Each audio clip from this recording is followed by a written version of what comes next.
आप लोग आराम से हल्ला वहीं पर है तो मत कीजिएगा भैया, क्योंकि अभी रात भर प्रोग्राम होगा।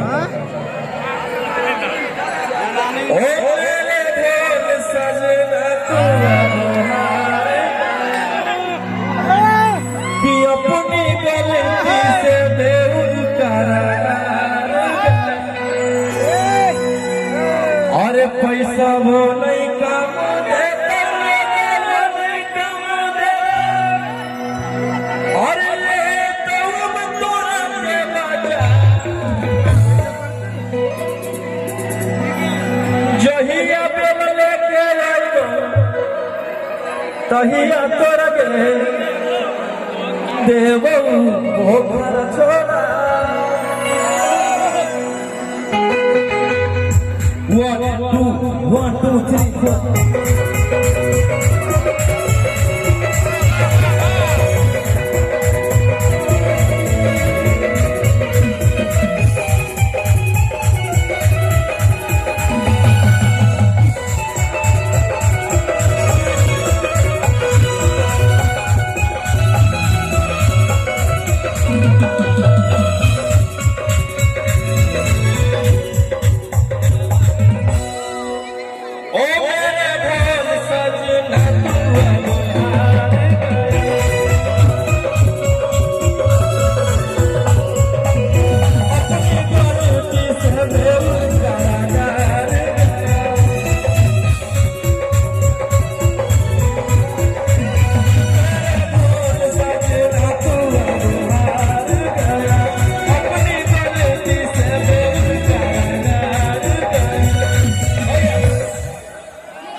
पैसा वो नहीं काम देता, अरे ले तो तोरा के बाजा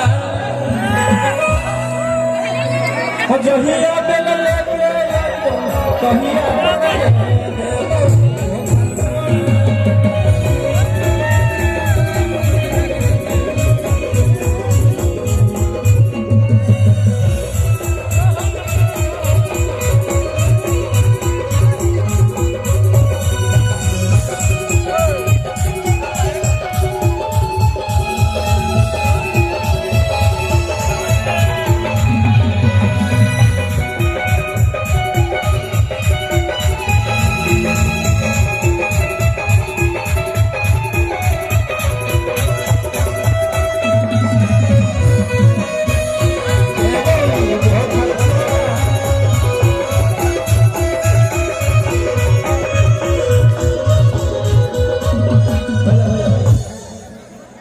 यहाँ पे जितने प्रशासन लोग हैं सभी को दिल से धन्यवाद।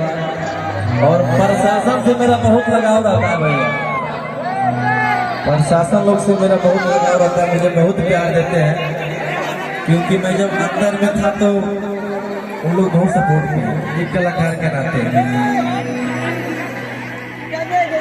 कैसे कैसे हम 8 महीना झेल के आए हमें तो पता है कि मुझे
कि हाई कोर्ट जाइनी सुपर जाइनी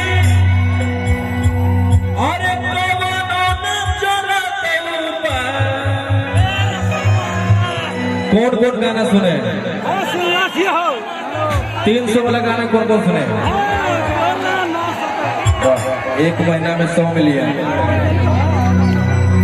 कि हाई कोर्ट जोई में सुपर मजाई में अरे कौन चलत ऊपर जहिया जलने जहिया करके देवो।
बाहर में सब सूतर खूना था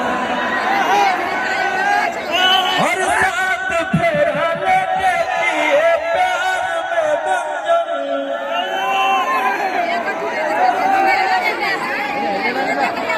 मेरे भाइयों लोग, आप लोगों से काली पूजा समिति अनुरोध करती है कि आप लोग अपने अपने जगह पर बैठ जाए और मेरी माताएं और बहनों को भी बैठने दीजिए। देखिए ये लोग खड़ा है, घर की माँ बहन है। आप लोगों से काली पूजा समिति अनुरोध कर रहा है, आप लोग अपने जगह पर बैठ जाइए। कार्यक्रम चलता रहेगा, कार्यक्रम आप लोगों के लिए लाया है। माँ बहन से भी मेरा गुजारिश है, आप लोग बैठ जाइए। आप लोग बैठ जाइए इसी जगह पर जहाँ पर है, वहीं पर आप लोग बैठ जाइए। आप लोग बैठ जाइए, माँ बहन से मेरी पंडाल में आप लोग बैठिए। देखिए आप लोग कार्यक्रम चालू नहीं होगा। बैठ जाइए आप लोग।